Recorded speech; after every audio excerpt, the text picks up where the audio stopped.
Dr. Goldberg. Please come forward. We look forward to your testimony in opposition to the legislation. You have 5 minutes, ma'am. Please proceed. And committee members, thank you very much for the opportunity to speak. I'm Sharon Goldberg. I'm an internal medicine physician. I've practiced medicine for 21 years, and my background is mostly academic, internal medicine, hospital-based, clinical research, and medical education. I am going to skip many of the things I wanted to say because I didn't realize it was only 5 minutes. Wireless radiation has biological effects, period. This is no longer a subject for debate when you look at PubMed and the peer-reviewed literature.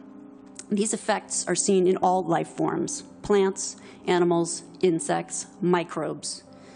In humans, we have clear evidence of cancer now. There is no question. We have evidence of DNA damage, cardiomyopathy, which is the precursor of congestive heart failure, neuropsychiatric effects. So 5G is not a conversation about whether or not these biological effects exist. They clearly do. 5G is a conversation about unsustainable healthcare expenditures. Why do I say this? We've been sitting on the evidence for EMR and chronic disease for decades. And now we are seeing all these epidemics appearing. So diabetes is the first epidemic. I think most of you know the statistics. They're very scary. 1 in 3 American children will become diabetic in their lifetime, and if they're Hispanic females, the number is 1 in 2. Okay. So what does this have to do with wireless radiation? Wireless radiation and other electromagnetic fields, such as magnetic fields and dirty electricity, have been clearly associated with elevated blood sugar and diabetes.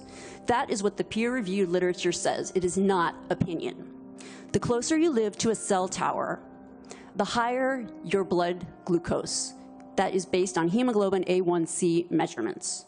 So the idea with small cells of putting the cells closer to people's homes and bedrooms scientifically is very dangerous. And from an economic perspective, it's dangerous.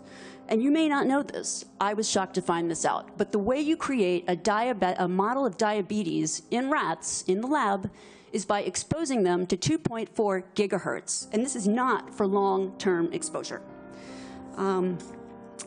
So I don't have time to talk about the costs, but the huge problem with diabetes really is chronic kidney disease.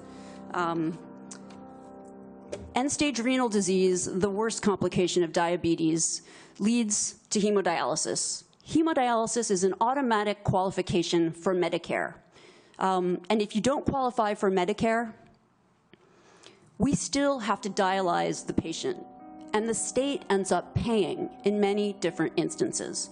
So renal failure is 1% of Medicare, but it takes up 7% of all Medicare expenditures.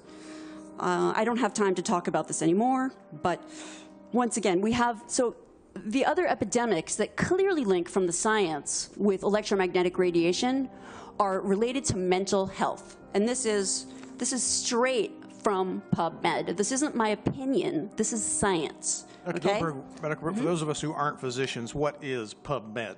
I'm sorry. It's just it's our National Library of Medicine. This is where you would go. This is just the peer-reviewed literature. So we have 3 epidemics that clearly, they're essentially one epidemic. We have deterioration of mental health in the United States. And if you look really at the science, what does it show? And these epidemics are our suicide epidemic, epidemics in violent, shootings, and the opioid epidemic. And I don't have 5 minutes is not the time to talk about this. This is in the peer-reviewed literature. I have a file to submit for the record. But these are facts. These aren't, and these are things that have just been glossed over by the wireless industry. And I really don't have time to talk about them in 5 minutes. I wish I did. But we need to examine our epidemics in the context of our EMF exposures. What does that mean? That means that the CDC, tracking these epidemics, we need to start measuring how much radiation are people being exposed to. And before we roll out 5G, and this means there are 4 kinds of electromagnetic fields that we know are harmful to human health. So radio frequency radiation, magnetic fields, dirty electricity, and electric fields, okay? Our exposure, any given person, and all humans are affected by EMFs. Our given exposure has nothing to do with the research that my colleagues are going to cite, with the National Toxicology Program. That is an assessment of the risk of one cell phone in the near field, okay? What is our exposure in a day? It's not one cell phone. It's cell phones, it's multiple wireless networks, it's smart meters, it's cell towers. It's this sandwich, and it all adds up. And this is a serious problem for occupational health, public safety, and personal safety. And I feel that it's irresponsible to be even talking about the Internet of Things and rolling out a new untested technology when we're not even measuring what are our current exposures from the current networks. Doctor, appreciate your testimony. Would you again provide us with your credentials? You said at the beginning. Yes, I'm an MD. I'm board certified in internal medicine. I've been assistant professor at different medical schools, mostly in New York, most recently the University of Miami. And I got interested in electromagnetic fields after my administrator at the University of Miami gave me a new iPhone. I used it for 20 minutes on speaker, and my finger was burning at the end of the call. So that was years ago. I started reading about the science and connecting with other scientists. And really my expertise, I've taken care of a lot of patients with chronic disease. So when I talk about diabetes and, for instance, heart failure, that, you know, the National Toxicology Program shows clear evidence of cardiomyopathy in that study. In other words, that's a precursor to congestive heart failure. And I want to just read one thing, if you'll allow me. This is from the United States Renal Data System, Healthcare Expenditures for Persons with Chronic Kidney Disease. So over half of the 2015 Medicare spending for beneficiaries aged 65 and older was for those who had diagnoses of CKD, diabetes mellitus, or heart failure. All three of these conditions, when you look as an independent scientist, not someone who's funded by wireless, all of those three conditions are linked. So diabetes and heart failure are linked with EMF exposures. It's very clear. Doctor, what are your trained medical professional? Yes. We don't have one on the panel. What are we to make of the American Cancer Society, for example, telling us there's no evidence of harmful product? Well, at this point, there's a national and international 5G appeal. I don't know how many thousands of people have signed. But the point is that many of these organizations have conflicts of interest. And I can't speak to, I don't know who's on their board, who made these decisions. My testimony comes from, I've been reading this literature for years. And really, I got interested in it because I spent my career taking care of so many patients who were sick in the hospital that when I found out about the links, I was just shocked. I couldn't believe it. So I've read these articles myself, and the experts who don't work for telecom and who are in their independent research, everyone comes to the same conclusion. This isn't, we're not in a place where we should be debating this anymore. This is exactly what happened with tobacco. It's the exact same thing. And really, right now, the only people protecting, the only people who are able to protect Americans are our legislators, because we don't have any relevant regulatory guidelines to protect human health. The FCC guidelines were developed for short-term exposures, 6 minutes, 30 minutes, depending on it's a phone or an outdoor exposure. And they have absolutely no connection to the biological effects that have been very clearly summarized in the Bio Initiative. That's a huge document generated. All of the summaries are there. And I've got it here for you if anyone wants to read it. I have very concise summaries and abstracts documenting everything that I'm saying.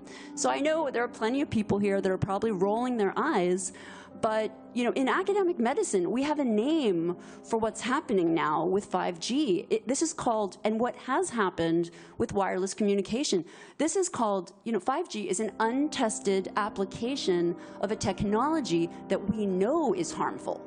We know it from the science. This is, in academics, this is called human subjects research. Human subjects research is very tightly regulated. You can't just roll out some type of a research project on human beings unless, A, you have their informed consent, so they understand the risks and benefits, and B, you have the approval. Like someone has actually, examined the literature and said, okay, this research project, we believe that it's safe. There's no evidence in the science to indicate that it would not be safe. We have decades of evidence to show that it is not safe. Thank you, Dr. Goldberg. Thank you. And very briefly, if you can, what do you mean by conflict of interest?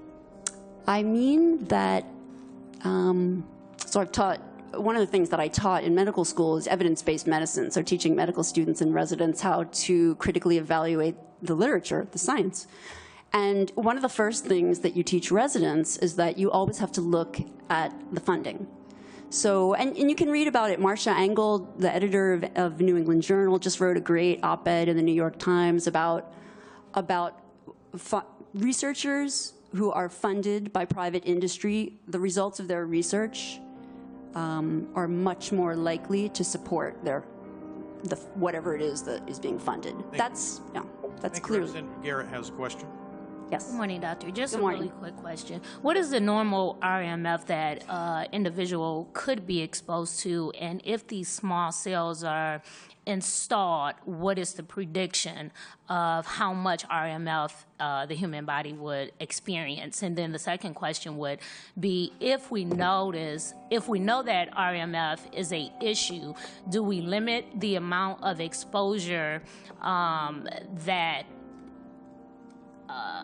somebody with cardio issues in the hospitals, whether they're going through a CAT scan, or so are we limiting that because we know that just small cells alone is not the issue? It's, as you talked about earlier, it's the sandwich. So give me the normal levels, what the prediction is that the human body would experience moving forward. Well, I'm so glad that you're asking that question.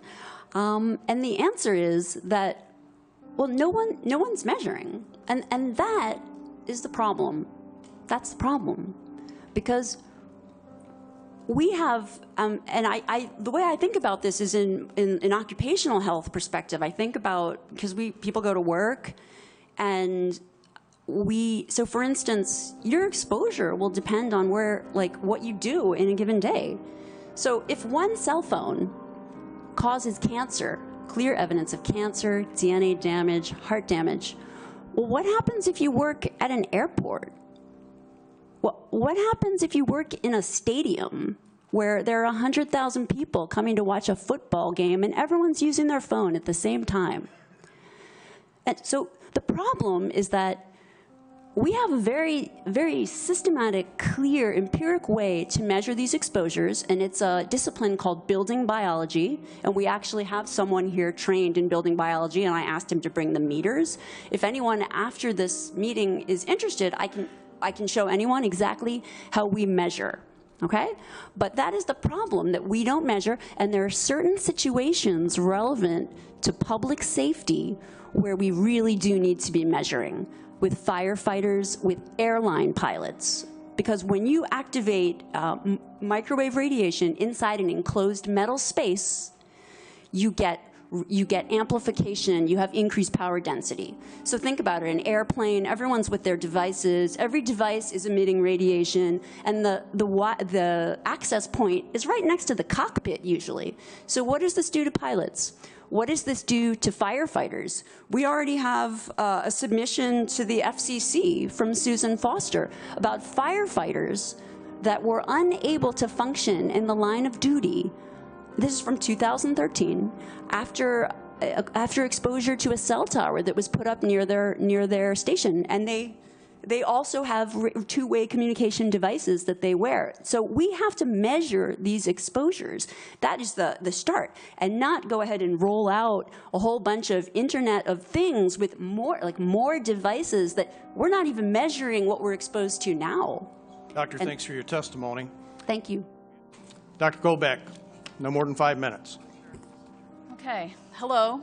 Good morning. My name is Dr. Angie Colbeck, and I'm here today to oppose SB 637 due to adverse health impacts from wireless radiation, including but not limited to cancer and DNA damage. My background is that I practiced as a board-certified pediatrician, and I also studied hospital and molecular epidemiology at U of M School of Public Health. I've been reviewing the studies showing the impacts of wireless radiation on our health, and there are now thousands of studies showing the following adverse health impacts to wireless radiation: cancer, oxidative damage, DNA failure, cardiac arrhythmias, and other effects on the heart muscle, as well as blood pressure and vascular effects. ADHD is skyrocketing, behavioral disorders, and learning difficulties, sleep disturbances and memory loss, changes involving the blood-brain barrier and effects on neuron-firing rates in the EEGs, disrupted immune function and change in stress proteins, reproductive and fertility effects. I encourage you to look at the website bioinitiative.org. These impacts are well documented in over 3,600 papers. In addition, a large $25 million study conducted by the FDA also reveals that wireless radiation causes cancer and DNA damage. With all of this in mind, we should not be pursuing policies that would expose our families, our friends, and our communities to an increase in wireless radiation. 5G technology greatly increases our exposure to wireless radiation. Some analyses of 5G networks have concluded that transmitters will be required every 2 to 10 houses. Ask yourself this: how many people out there would choose to move next to a cell tower emitting wireless radiation if you had a choice? Well, if SB 637 goes through, they will put the transmitters wherever they want, approximately every 2 to 10 houses, and you will have no choice. And the amount of wireless radiation you will be exposed to will be greatly increased. From a medical perspective, this will be disastrous. You may be asking yourself, why isn't the federal government protecting us from this? Unfortunately, it's the FCC that sets what a safe level of radiation exposure is, not the FDA or the CDC. In many cases, the FCC chairman has no health background and has strong ties with the telecom industry, as is the case with his current FCC chair, who is a lawyer for Verizon. They either have jobs with the telecoms before or after they're done being FCC chair, they go ahead and they get their high-paying jobs with the telecoms after. This has led to looking out for the telecom industry, not the health care of our communities. In fact, the allowed level of wireless radiation exposure in the U.S. is substantially higher than is allowed in other countries. Having the FCC chair be in charge of what a safe wireless radiation level is very much like having a tobacco company decide how many packs of cigarettes it's safe to smoke each day. So now you have a choice before you. The data is solid, showing adverse health impacts from wireless radiation. Thousands upon thousands of studies, independent from telecom-funded studies, have been done showing the proof. We can still pursue high tech, but pursue it in a way that will not harm our families, our friends, and our communities. Please vote no on SB 637. Thank you. Ms. Colbeck, again, your credentials are? I'm a physician, and I also studied hospital and molecular epidemiology at University of Michigan School of Public Health. Okay, Representative Riley has a question. I just had a question about the FDA study. So is this a fairly recent study, and what are the findings from that, and are those findings refuted at all? Yes. Well, actually, there's 3,600 studies showing the same thing. But in addition to that, they had a large 14-year study, $25 million study, and the NTP study. And within the paper we gave everybody, and as a matter of fact, every Michigan representative and senator has this paper. If you look towards the boxed section, you'll see the findings. If it's on page, let's see here. It's on page 10. the findings of these studies. The boxed and directly underneath the box study. Are And those, this is just a recent, I mean, this is. are those results you can briefly summarize? Sure. Okay. Well, it causes cancer and DNA damage. That's the final thing. The study confirmed that wireless radiation indeed causes cancer and DNA damage at non-thermal levels, below the FCC safety limits, which deny non-thermal effects. Dr. Ron Melnick, PhD, senior toxicologist and director of special programs in the NIEHS, who led the study until he retired, said, the NTP tested the hypothesis that cell phone radiation could not cause health effects, and that hypothesis has now been disproved.